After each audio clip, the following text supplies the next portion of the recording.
Hey guys, welcome back to our notes for special right triangles, example 1, part B. So this is a 45, 45, 90 triangle, I can tell here, which means that these legs are equal.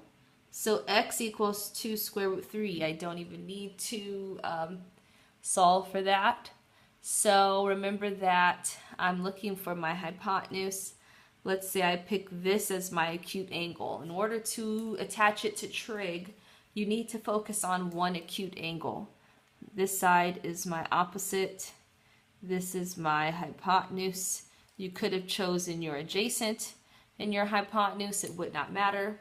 So the trig ratio I can set up is sine, again, of 45 equals opposite over hypotenuse.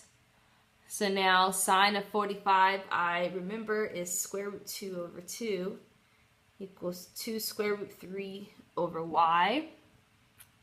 So if I cross multiply, I get 4 square root 3 equals y square root 2.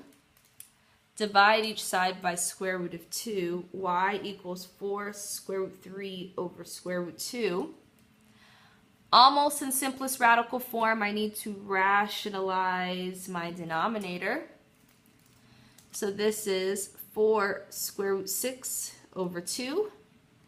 4 over 2 reduces to be 2 square root 6. Square root 6 cannot simplify. So I have my y, and I already found my x with no work.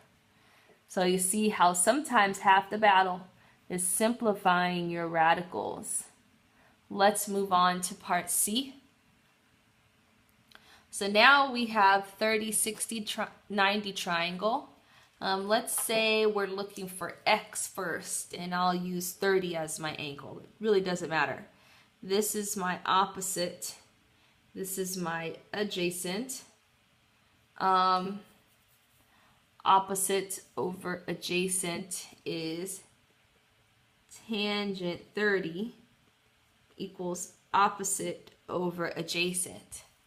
So tangent of 30, if I visualize my triangle in my head, is 1 over square root 3 equals 5 square root 2 over x.